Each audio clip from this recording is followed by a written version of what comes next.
അവളുടെ ആട്ടും തുപ്പൊന്നും എനിക്കറിയാൻ മേലായിട്ടല്ല. പക്ഷേ ഇപ്പോഴത്തെ എന്റെ സ്ഥിതി അതായിപ്പോയി.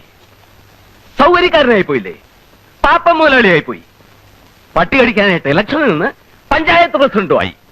ഇല്ലെങ്കിൽ എന്റെ പഴയ സ്വഭാവത്തിനായിരുന്നെങ്കിൽ ഏലിയമ്മയും മക്കളെയും കൂടി ചവിട്ടിയും പുറത്തിറക്കിയേനി. ഉള്ളതാപ്പാ, അപ്പന്റെ ഈ മണാഗുണ വർത്തമാനമല്ലാതെ പ്രവൃത്തിയിലൊന്നും കാണാനില്ല. ഒരു ദിവസത്തേക്ക് എന്നെ ഒന്ന് ഫ്രീ ആയിട്ട് വിട്. ആ തള്ളയും മക്കളെയും കൂടെ ചവിട്ടിയ വഴി ഇറക്കി കാണിച്ചു തരാം. ഒന്നാം തരം ഒരു വീടും ബംഗ്ലാവും കെട്ടിയിട്ട് അതിന്റെ മുമ്പിൽ കുടികിടപ്പുകാരെ പോലെ ഒരു കൂനാമൂച്ചി പെരയും അതങ്ങോട്ട് തട്ടിപ്പൊളിച്ച് കളഞ്ഞ നമ്മുടെ വീട്ടിന് എന്നാ ഷോ ആയിരിക്കും അപ്പാ പുറത്തുനിന്ന്.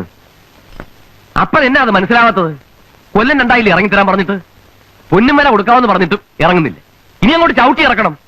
അപ്പനൊന്ന് കണ്ണടയ്ക്കാമോ? ഞാൻ ഇറക്കിത്തരാം. മോനെ ജിമ്മി, നീ നല്ല ജീവനോടിരിക്കുന്നത് കണ്ടിട്ട് കണ്ണടച്ചാൽ മതിയെന്ന് ഈ അപ്പനുണ്ട്. വളരെ കഷ്ടപ്പെട്ട ആ തള്ളയില്ലാത്ത നിന്നെയും ഈ കുഞ്ഞിനെയും ഞാൻ വളർത്തി ഈ നിലയിലാക്കിയത്. ആ ഏലിയാമ്മയുടെ ആങ്ങളമാരുണ്ടല്ലോ, ഗജപോക്രികള്, ഉപ്പുകണ്ടം ചട്ടപ്പിമാര്, അവരെ നീ തല്ലിയിറക്കും. അവന്മാര് വന്ന് നിന്നെ എടുത്തിട്ട് മെതിക്കും. എന്റെ പൊന്നപ്പാ, അതൊക്കെ പിച്ചാത്തിയും വെട്ടുകത്തിയും കേസാ.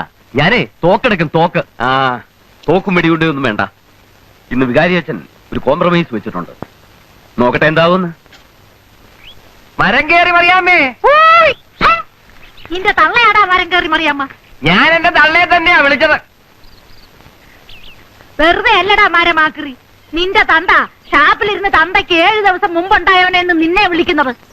ഒരുത്തം കെട്ടവനെ. എനിക്ക് പള്ളിയിൽ പോകാനുള്ളതാ. വന്ന് കാപ്പിതാളല്ലേ.